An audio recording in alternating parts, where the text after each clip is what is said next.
ሜንሽን በዚህ ብስኩት ፍላን ብዙ ሜንሽኖች ደርሰውኛል። ምንም ያመልጠን ነገር የለም። እየሞክርላችሁ የምትፈልጉትን ሁሉ ሜንሽን አድርጉልኝ።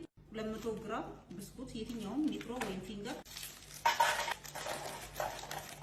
500 ሊትር ወተት ወይም ግማሽ ሊትር፣ 3 የፈረንጅ እንቁላል፣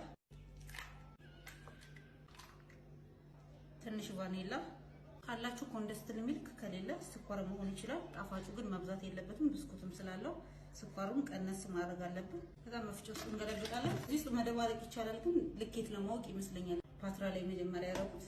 አበሻ ስለሆነ ትንሽ ለቅለቅ እናደርጋታለን። ስሙዝ እስከሚሆን ድረስ በደንብ እንፈጨዋለን። ስኳር ያስፈልገናል 125 ግራም እናቀልጠዋለን። ጎልደን ብራውን እስከሚሆን ድረስ እንደዚህ ማቅለጥ። መጥቆር የለበትም፣ ከጠቆረ ይቃጠላል፣ ጣዕሙም ይቀየራል። ፓትራው ደረቅ መሆን አለበት። ቶሎ ሳይቀዘቅዝ መገልበጥ። ቶሎ እንደዚህ ከጥግ እስከ ጥግ ማዳረስ። እጃችሁን እየተጠነቀቃችሁ፣ በጣም ነው የሚያቃጥለው። እስኪቀዘቅዝ እንጠብቃለን። የጓጎለ ነገር ካለው ለማጣራት ምንም አይነት ውሃ ወደ ውስጥ እንዳይገባ ከላይ ባልሙኒየም ፎይል በደንብ አድርገን እንዘጋዋለን። ኦቨን ካላችሁ ኦቨን ውስጥ መሆን ይችላል። ከሌላችሁ ደግሞ በብረት ድስት ማብሰል ትችላላችሁ። እንደ ፓትራው ሳይዝ እያያችሁ። የፈላ ውሃ ማነስ የለበትም። ለ35 ደቂቃ ነው የምናበስለው። ከዛ መሀል ለመሀል መፍታት። ከዛ ኦቨናችሁ ውስጥ ማብሰል ሲበስል ተመልሰን እንመጣለን። 35 ደቂቃ ከበሰለ በኋላ ፍሪጅ ውስጥ ቢያንስ ለ3 ሰዓት ያህል መቀዝቀዝ አለበት።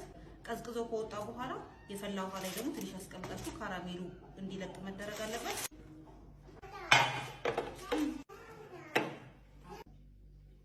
ዋው ካራሜሉ መቅለጥ ይቀረዋል። ቢስሚላህ ቪዲዮ ላይ እንደምናየው ነው የሆነው። እንቅመሳት።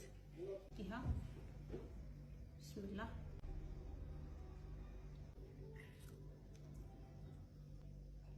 ይጣፍጣል፣ ግን ሙሉ ለሙሉ በእንቁላል እንደሚሰራው አይነት ክሬም ካራሜል አይደለም።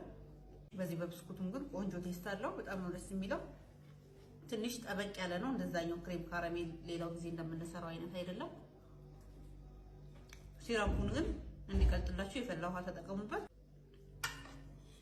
ከ10 8 ፈተናውን የዛሬ ቪዲዮ ይሄ ነው።